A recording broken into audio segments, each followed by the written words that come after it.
Halo, selamat pagi semuanya. Apa kabar? Mudah-mudahan selalu dalam keadaan sehat.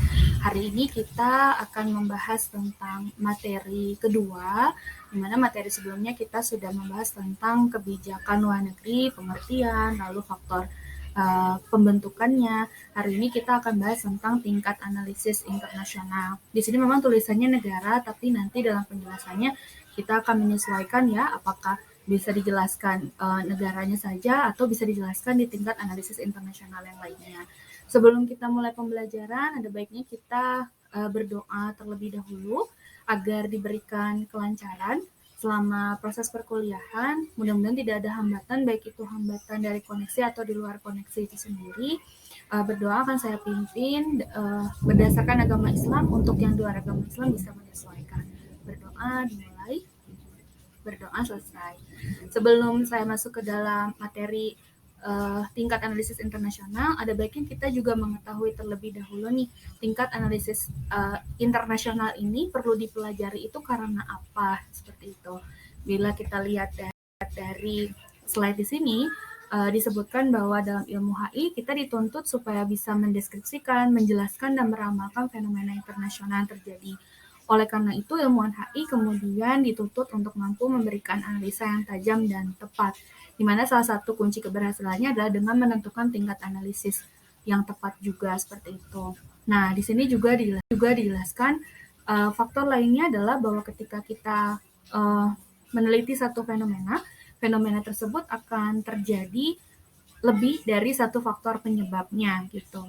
Nah, untuk yang kedua adalah membantu memilah faktor yang menganalisisan masalah. Karena tidak semua tingkat analisis itu penting atau memiliki pengaruh signifikan di dalam sebuah peristiwa itu sendiri. Lalu di sini kita bisa lihat, saya langsung loncat aja ya dari alasan kita kenapa harus mempelajari hal tersebut, lalu ke tingkat analisisnya itu sendiri. Untuk tingkat analisis, kita akan membaginya menjadi dua, yaitu ada unit analisa dan juga ada unit eksplanasi.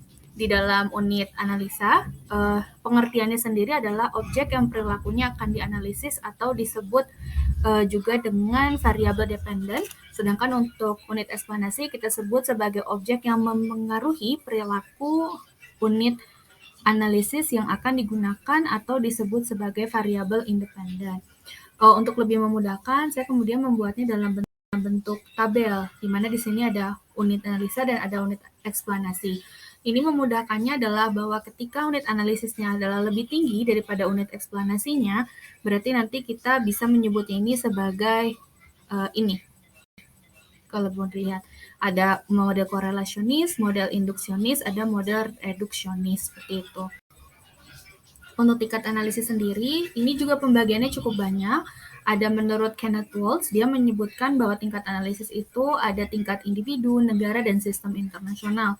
Sedangkan menurut John Spanier, dia menegaskan tiga tingkat analisis, yaitu tingkat sistem, negara bangsa, dan tingkat pembuat keputusan atau individu. Stephen Andriola juga menyatakan ada 5, yaitu individu, kelompok individu, negara bangsa atau negara bangsa, dan sistem internasional. Ini dipilihnya bebas berdasarkan fenomena yang sedang diteliti oleh teman-teman semua gitu. Nah, untuk cara penentuannya, ini bisa kita lakukan seperti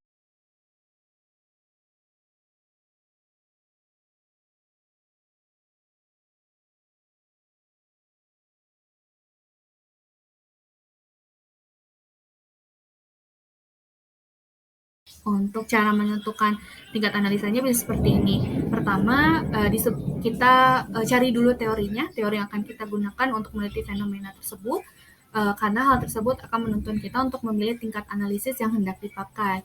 Jadi kalau teori yang digunakan menekankan pada pengaruh sistem dalam menentukan perilaku aktor-aktor HI, maka tingkat analisis dari unit eksplanasinya adalah tingkat atau level sistem.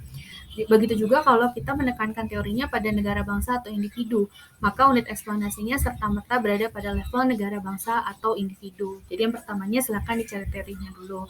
Yang kedua, kita lihat terlebih dahulu tujuan dari analisisnya. Jadi ada 2 pertimbangan dalam tujuan analisa. Pertama ada tujuan akademik, yaitu untuk memperoleh atau mengembangkan pengetahuan tentang ilmu HI itu sendiri.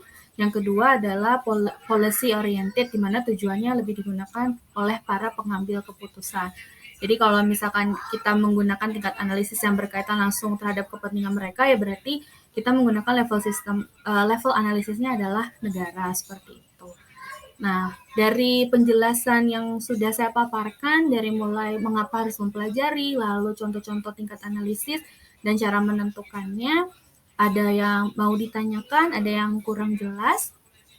Kalau misalkan salah konten seperti ini.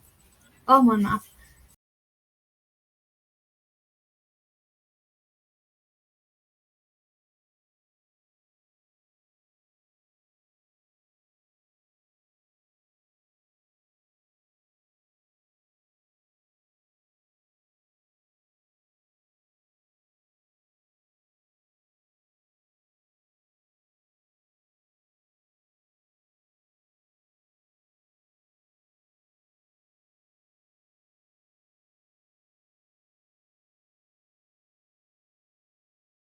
Misalkan boleh mengajukan pertanyaan. Kalau tidak ada yang mau ditanyakan atau sudah cukup jelas, saya akan membagi ke dalam kelompok, di mana saya akan meminta teman-teman semua untuk mencari sistem internasional yang terbaru saat ini yang membutuhkan realisme atau tingkat analisisnya negara, dibahas menggunakan realisme dengan tingkat analisisnya negara. Oke, kalau tidak ada yang mau ditanyakan, saya cukupkan sekian untuk pembelajaran hari ini. Mudah-mudahan bermanfaat. Kurang lebihnya saya minta maaf. Sampai ketemu lagi di pertemuan berikutnya. Assalamualaikum warahmatullahi wabarakatuh.